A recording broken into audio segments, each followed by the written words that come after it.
Have you ever considered if there's maybe a grand blueprint for humanity? Something spiritual that weaves together really old wisdom with, well, future potential. Because today we're doing a deep dive into something called the Elemental Grace Alliance. Hmm. It's presented as this comprehensive framework. A kind of divinely channeled blueprint, yeah, for where humanity might be heading. Exactly. We'll explore this idea of the new Adam Kadmon, what the Christ councils are about energetically. And the Narayana Joy Akasha sanctuaries too, right? Plus how the Keys of Enoch fits in as a sort of map. Right. The mission is really to see how these, well, quite intricate pieces fit together, hopefully providing some clarity, maybe some inspiration for your own journey.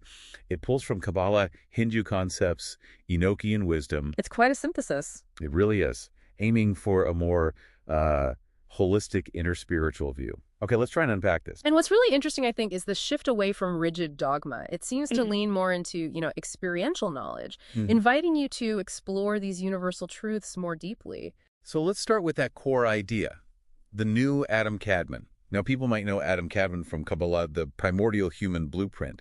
So what makes this new version so important now? Well, that's key. The new really signals a major evolutionary step. It's presented as a blueprint for a collective upgrade, genetic, energetic, and it unfolds as these specific seed encodements inside each person get consciously activated. So it's not just an idea, it's about embodying a perfected human form actively. Wow, a collective upgrade. That's a big concept. You mentioned these Adam Kadmon seed encodements. What are they exactly? And how do they get, switched on? Think of them as latent energetic blueprints within our DNA. They connect us back to our original divine potential, our original state. Okay. And activating them leads to what the framework terms Christ consciousness. Now, this isn't necessarily religious in the traditional sense. It's more about achieving universal awareness, unconditional love, fully activating that divine human potential. And that conscious awakening, well, that's where the other structures come in to support it. Makes sense. So that brings us to the Christ councils.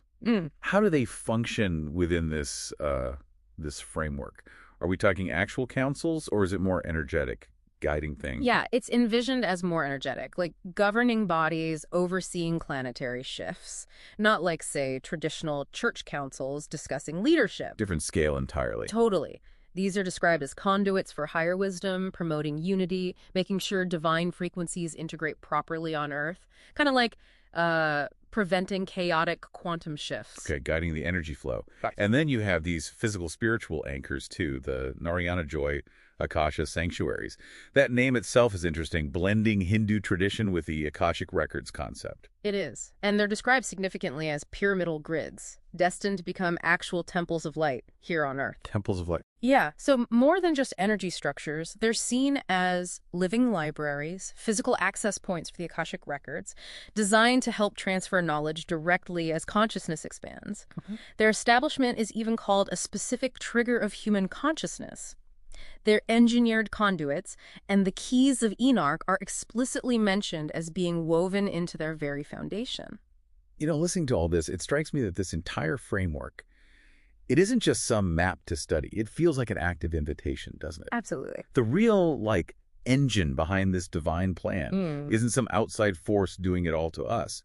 It seems to be saying it's your conscious engagement. Your role as a beloved new disciple is critical. Yes, participation is key. It requires that conscious participation, activating those dormant Adam Kadmon seed encodements within yourself, tapping into that latent potential. And that ties into mastering the law of resonance, doesn't it? That core principle attracts like. So your conscious vibration, your frequency, directly shapes your reality. Which means engaging with practices mentioned like star codes, these unique energy signatures, or Merkavha, the light body vehicle, and crystalline grid activations aligning with Earth's own energy network. It's a lot to take in, which raises a pretty important question. How do you even navigate all this, this intricate spiritual path? Well, that's where the Book of Knowledge, the Keys of Enoch, comes in. It's presented as the crucial spiritual scientific teaching, the blueprint, really, for this higher evolution. Transmitted by Enoch and Metatron. Correct. Metatron, who tradition says was once the prophet Enoch,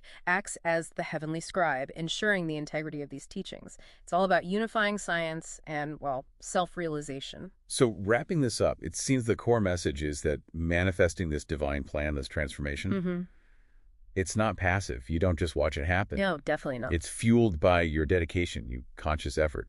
So maybe the question to leave you with is, how will you actively participate? How will you help bridge this expanding consciousness and co-create this incredible transformation right here on Earth?